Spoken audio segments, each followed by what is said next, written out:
Hey everyone, today I'm going to be making a new kiln. This one is going to be primarily used for aluminum. While I can melt copper and some other metals in it, and I probably will, this one I am making a little bit larger just for my larger crucibles when I'm scrapping aluminum. The primary things I'm going to be using is going to be this metal trash can. Let's see, it is a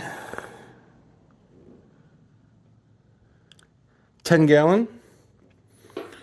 Should make a decent size kiln. And then up here, I've got some refractory cement, some fire bricks, some perlite, a pipe, and some cow wool. This is like a ceramic wool that is fireproof. It's a insulating wool that's going to go around the outside of the can. The fire brick is going to be going in the lid and on the bottom of the kiln. And then the perlite is going to get mixed with the refractory cement and it's going to act as an aggregate. And then it's going to go on top of the cow wool that'll be pushed up against the sides. Some prep work that I'm going to have to do. I need to figure out where I want the hole in this. The pipe is going to come in the side at an angle. The important thing when you're putting the pipe in is that it's above the bottom. It's above the bricks.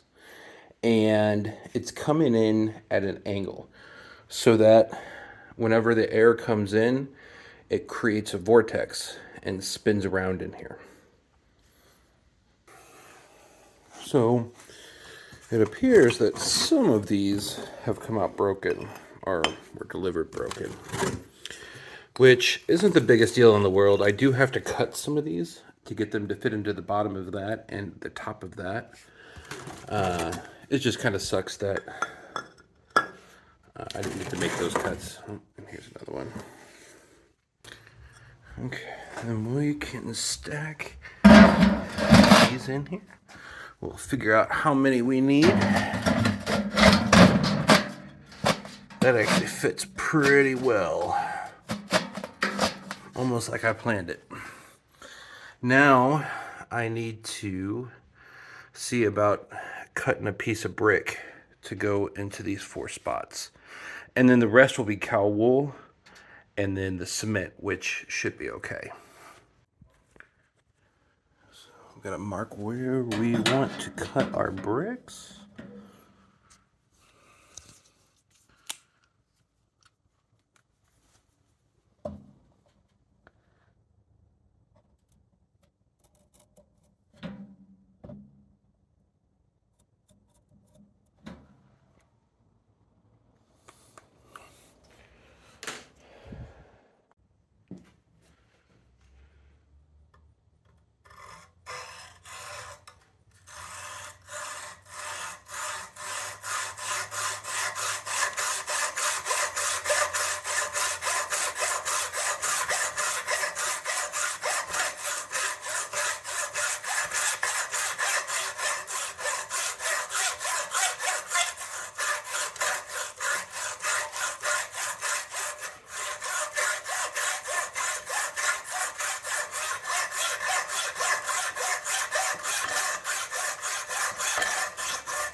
Now we need to do it 3 more times.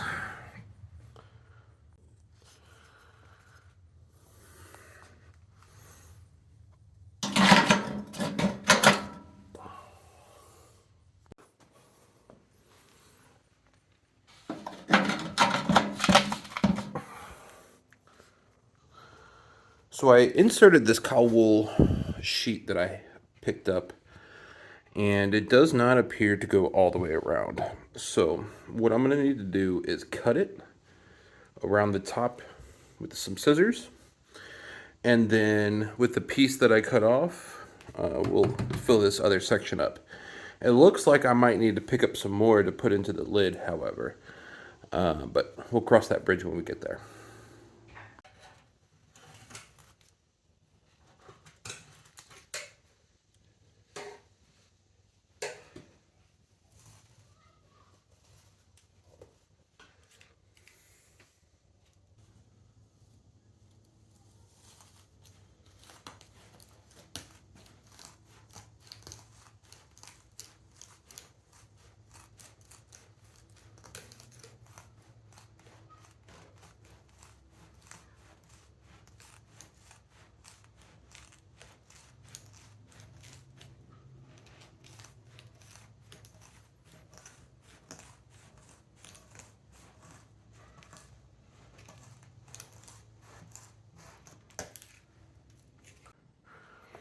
Okay, so after it's cut down, this is what it looks like. I'm still going to need to fill in these corners. I'll probably either fill it in with some of this and then cement over it, or I'll just fill it with the refractory cement that I picked up. Now I need to take this other sheet and cut it down so that it covers this section as well. And then we're ready to mix up some cement and get everything covered. So before I could put in the cow wool and cement, I need to cut a hole in the bottom to allow this pipe to go in. The purpose of this is to force air and propane into the furnace. So what I'm going to do is take off one of these end caps and then use it to trace a circle on the side of the can, and then I'm going to make it a bit more oval, because you don't want it to go straight in. You want it to go in at an angle like this. That way the air swirls around in the can. And for it to go in at an angle like that, you don't need a perfectly round hole. You need it to be more oval to fit the pipe properly. So I'm going to trace that out, and then I'm going to cut it with a Dremel. And then this can act as a placeholder as I pack the cement in.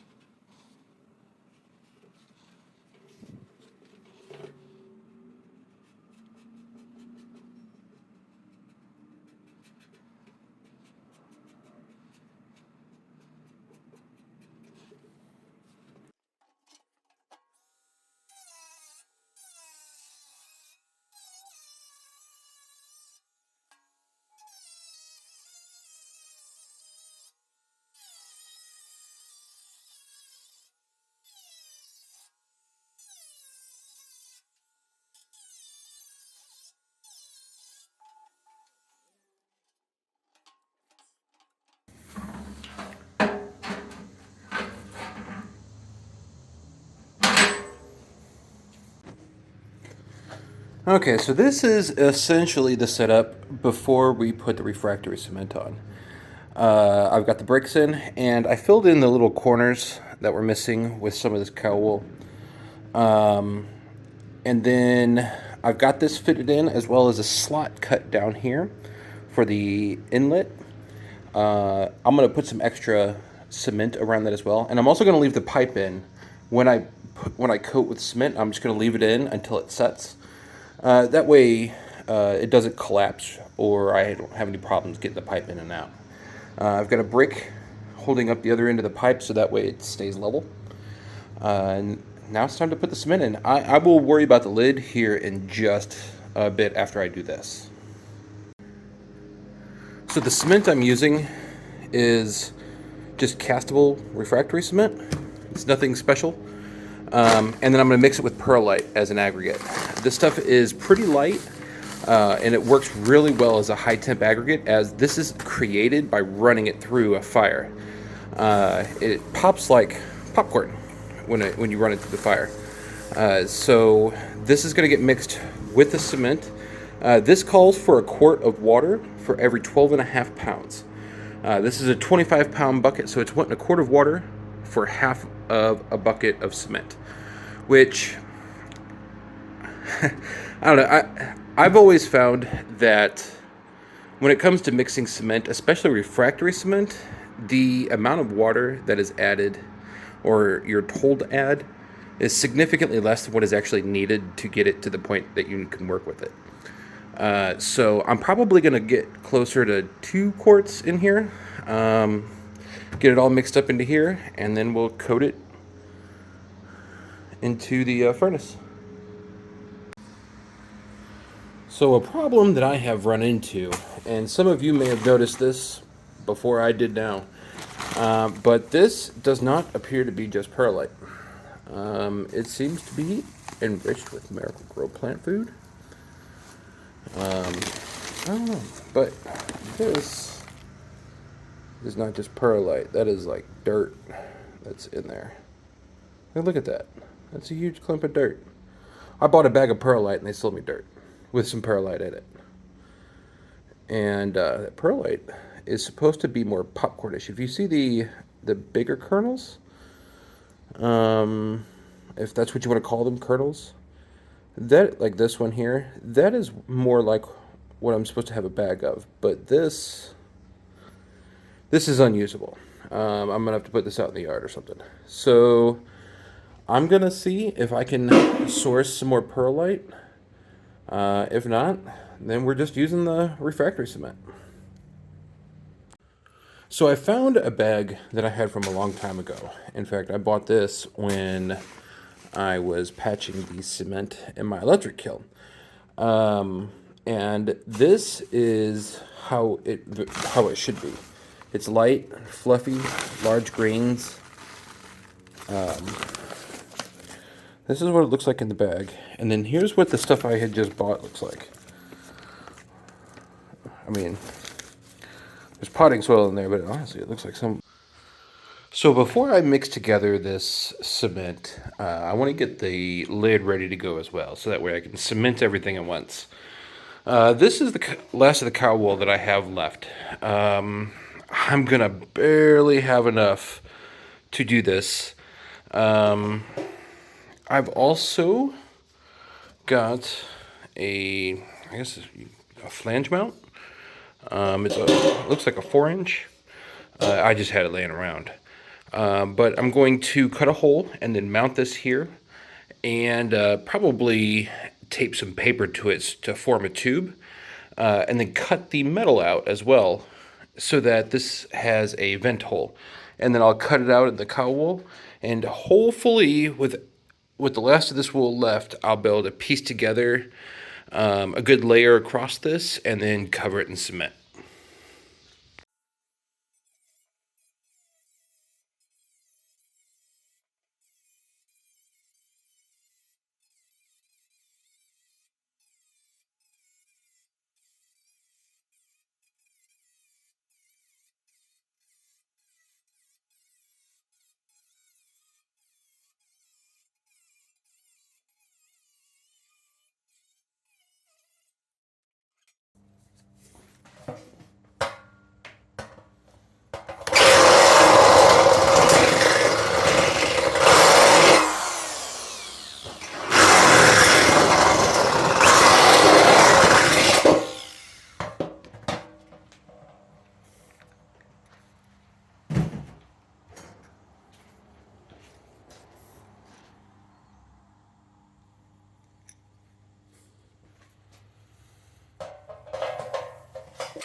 So here's what I've completed thus far on the lid. I've cut out the middle hole for the exhaust, and I've stuck in a plastic flange, and then I'm gonna put some paper and some tape around this to make a temporary mold or a form to give me the hole in the center. I've also drilled a couple holes for eye hooks, and I've got this bar in here just to keep the eye hooks facing the same direction. There's no real other purpose to this. And then I have also drilled 4 holes, here and here, and then here and here.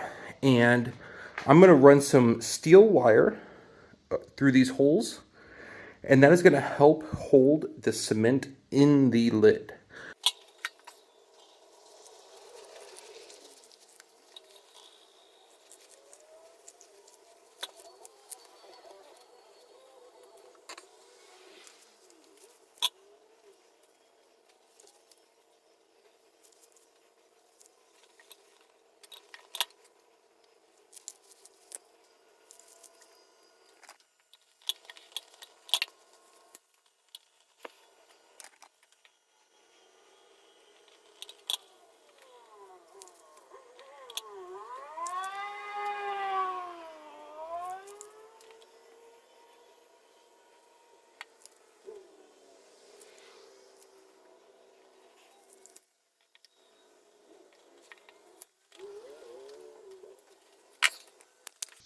Okay, I cut up the rest of the cow wool I had and put it into the lid.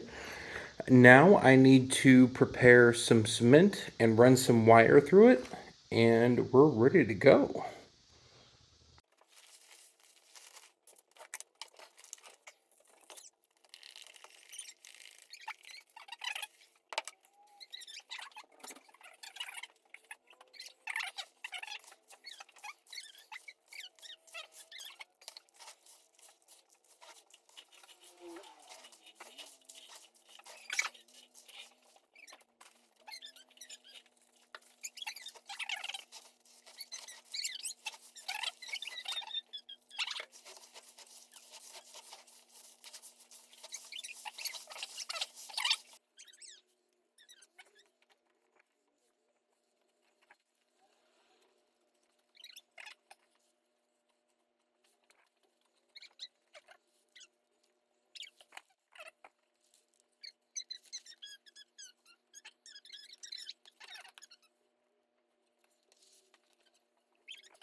So this cement has had time to set, and now I need to go around and take down some of the high points, get this pipe loose, and then get it ready to fire. So I took the cardboard insert out of the lid, and the lid is holding up just fine, except there's a couple bubbles in here that I'm going to patch. Beyond that, this is ready to use. And we are back on this furnace. So this furnace has had a couple months to cure. I ended up finishing it right at the beginning of winter, and it got cold, and I just never made it back out here to finish this. But now that it's warmed up, we got the propane tank hooked up.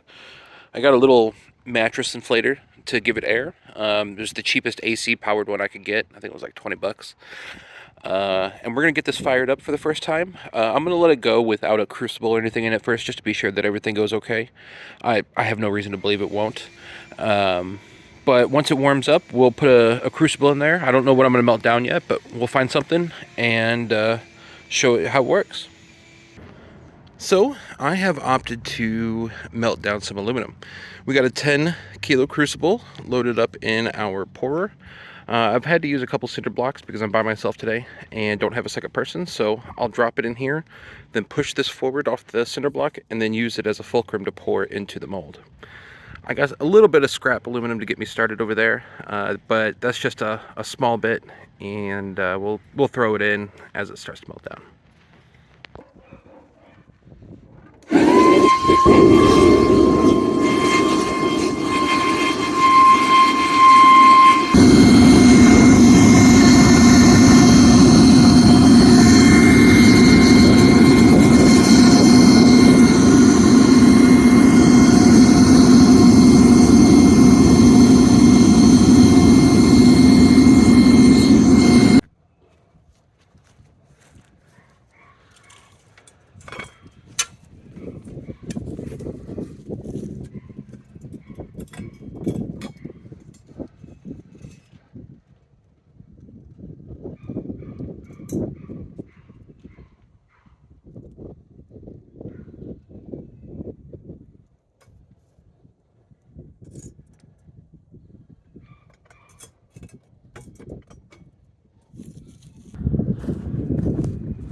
Well, it looks like it is working just fine.